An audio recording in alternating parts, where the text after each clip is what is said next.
Hi guys, welcome back to the channel. అందరూ ఎలా ఉన్నారు? నిన్నైతే వ్లాగ్ రాలేదు. నేను సిక్ అయిపోయాను. సడన్గా హెడేక్ వచ్చేసింది. సో రోజంతా అలా నేను పడుకునే ఉన్నాను.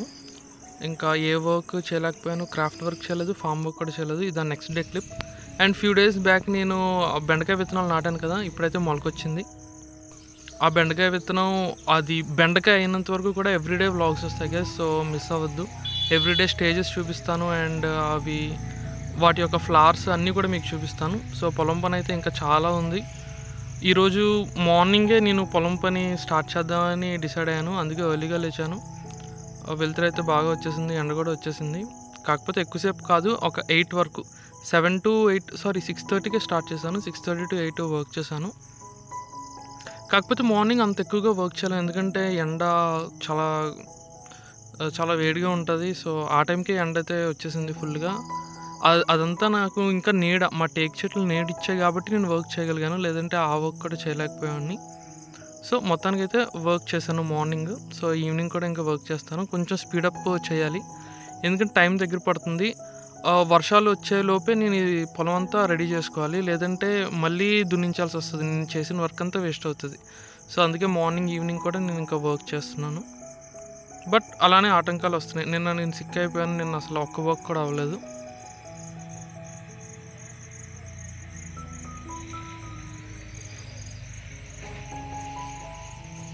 సో అలాగా ఇప్పుడు మన రైట్ సైడ్లో టేక్ చెట్లు ఉన్నాయి చూసారా, బార్డర్లో చెట్లు, అక్కడి వరకు కూడా ఇలాగా అన్నీ బట్టీలు ఎత్తుకోవాలన్నమాట.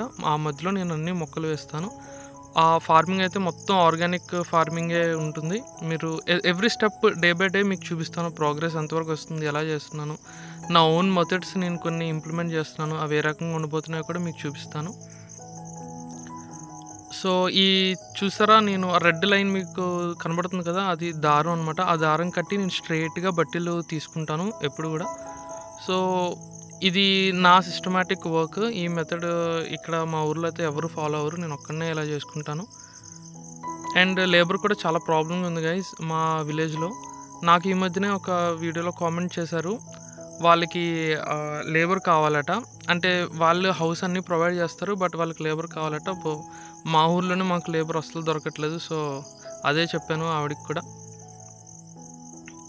అండ్ మా హౌస్ అయితే చాలా బాగుంది, నాకు ఈ వ్యూ నచ్చింది, అందుకే ఫోటో తీశాను. యాక్చువల్లీ నేను మెజర్ చేసుకున్నాను, రఫ్ మెజర్మెంట్. అలాగా ఇప్పటి వరకు నేను 2 బట్టీస్ చేశాను. ఈరోజు ఈవినింగ్ ఇంకోటి చేస్తాను. అవి కాక ఇంకా 7 or 8 బట్టీస్ వస్తాయి అన్నమాట. సో ఎలా చూసుకున్నా, రోజుకి ఒక బట్టి చూసుకున్నా ఒక 8 days నేను కంటిన్యూ ఇదే పనిలో ఉండాల్సి వస్తుంది. అయితే వర్క్ అయిపోయింది, టిఫిన్ అయిపోయిన తర్వాత డాడీ సెంటర్కి వెళ్తానన్నారు బయటికి. కాకపోతే త్వరగా స్టార్ట్ అవ్వట్లేదు. ఒకసారి బండి చెక్ చేయమంటే చెక్ చేశాను. సో స్పార్క్ ప్లగ్ చూసారా గ్యాప్ ఎంత ఉందో, ఆ గ్యాప్ ఎక్కువ ఉండడం వల్ల కూడా ఒక్కొక్కసారి స్పార్క్ అవ్వదు. సో నేను బేసిక్గా మెకానికల్ ఇంజనీర్ని కాబట్టి చిన్న చిన్న రిపేర్ వర్క్స్ అన్నీ మా డాడీ బైక్వి, నా బైక్వి నేనే చేసుకుంటాను. ఆయిలింగ్ కానీ అలా చిన్న చిన్న రిపేర్ వర్క్స్ మ్యాక్సిమం నేనే చేస్తాను. సో కొంచెం దాన్ని క్లీన్ చేశాను. ఆ సర్ఫేస్ మధ్యన ఏది ఉన్నా కానీ అది స్పార్క్ అవ్వదు. అండ్ ఇంత గ్యాప్ వచ్చింది, కొంచెం స్పార్క్కి ప్రాబ్లంగానే ఉంటుంది. సో ఆ గ్యాప్ని జస్ట్ బెండ్ చేసి తగ్గించాను, సో దట్ కొత్త స్పార్క్ ప్లగ్ కొనాల్సిన అవసరం అయితే ఇప్పుడప్పుడే లేదు. సో ఆ గ్యాప్ని చూసారా, కొంచెం అలాగా సెన్సిటివ్గా చాలా తేలిగ్గా నొక్కాలి. నొక్కి ఆ గ్యాప్ తగ్గించాను. ఇప్పుడు వెంటనే అందుకుంటుంది అనమాట స్పార్క్. సో బేసిక్ రిపేర్స్ అన్నీ కూడా నేనే చేస్తాను మా డాడీ బండివి. సో అది స్పార్క్ ప్లగ్ ఉండే స్లాట్. ఆ స్లాట్లో దీన్ని మళ్ళీ యాజ్ ఇట్ ఈజ్ ఫిక్స్ చేసేయాలి.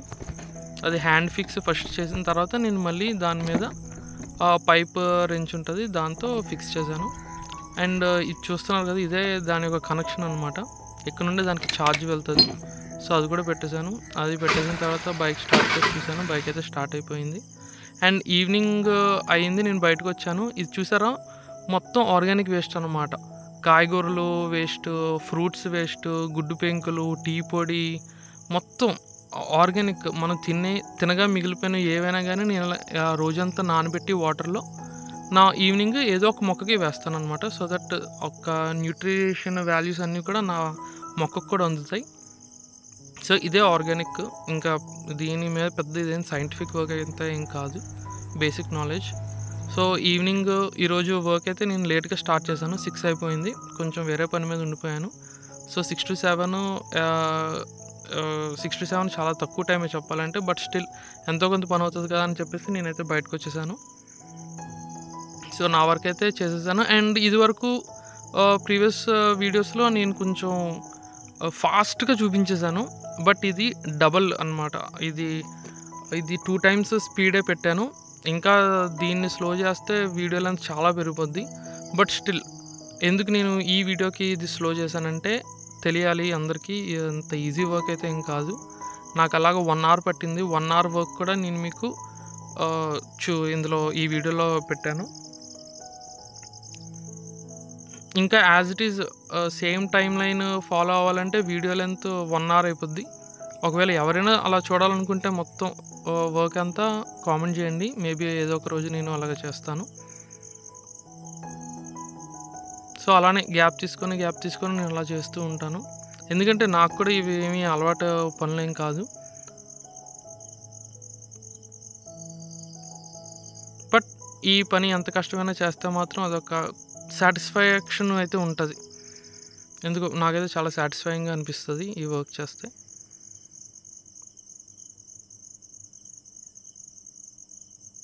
ఆ కింద వరకు బట్టి ఎత్తాలి.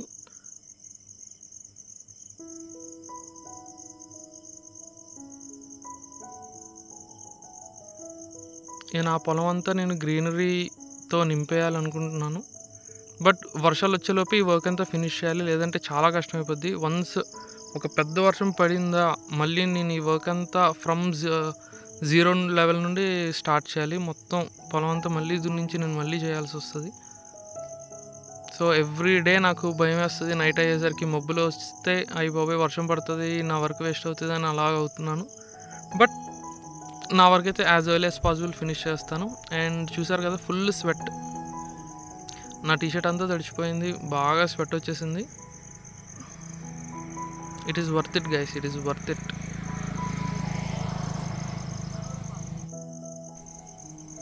ఈ క్లౌడ్ చాలా ఫ్యాసినేటింగ్ అనిపించింది. అందుకే షూట్ చేశాను. చాలా బాగుంది. అండ్ ఆ క్లౌడ్ని చూస్తూ కూడా నేను టైం ల్యాప్స్ షూట్ చేశాను.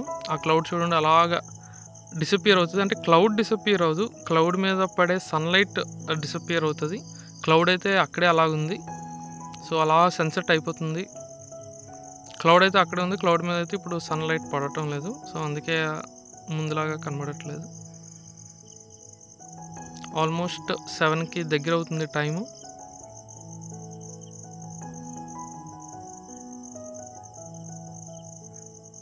లాస్ట్‌కి వచ్చేసరికి చాలా అసలు ఇంకా ఎనర్జీ అంతా కోల్పోతాం కదా! అంత ఫాస్ట్‌గా వర్క్ చేయలేం. సో, లాస్ట్‌లోనే ఎక్కువ బ్రేక్స్ అయిపోతాయి.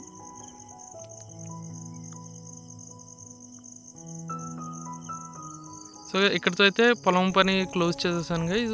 7 వరకు అయింది. హాఫే అయింది ఈరోజు. థర్డ్ బట్టి రేపు మార్నింగ్ అయితే అవ్వదు. రేపు మార్నింగ్ వాటరింగ్ వర్క్ ఉంది. సో, మళ్ళీ రేపు ఈవినింగే వర్క్‌ని రెజ్యూమ్ చేయాలి. ఇంకా చాలా చేయాలి. ఆ చివరి వరకు చేయాలి. అయిపోతుంది. మొదలుపెట్టాం కదా అయిపోవాలి. మూన్ కూడా బాగుంది. మా గేట్ మీదే ఉంది moon. And back to the table guys. మీకు తెలుసు కదా నేను క్రాఫ్ట్స్మెన్ని. నాకు క్రాఫ్ట్స్ అంటే చాలా ఇంట్రెస్ట్. ఇదేమో కాళీమాత టెంపుల్ వైజాగ్ బీచ్ రోడ్లో ఉంది కదా, దాన్ని రెప్లికేట్ చేస్తున్నాను. మినియేచర్ స్కేల్ చేస్తున్నాను ప్రాజెక్ట్. సో, ఇది కూడా నేను సేల్కి పెడతాను. అండ్ లాస్ట్లో ఒక స్క్రీన్ మీకు వస్తుంది. అదేంటంటే నేను రీసెంట్గా చేసిన రామ్ మందిర్. ఆ రామ్ మందిర్ నేను సేల్కి పెట్టాను. దాని cost details and contact details అన్నీ మీకు ఉంటాయి. మీరు వీలైతే ఆ లాస్ట్ స్క్రీన్ని స్క్రీన్షాట్ తీసుకోండి. సో దట్ తర్వాత ఎప్పుడైనా నాకు కాంటాక్ట్ అవ్వండి. అది మీరు పర్సనల్గానే కొనుక్కోవచ్చు, గిఫ్ట్గానే ఇవ్వచ్చు, what not. And also guys you can challenge me. భయ్ ఇది చేయగలవా అంటే నేను ఏదైనా చేస్తాను. సో మ్యాక్సిమం ఛాలెంజ్ కూడా చేయండి.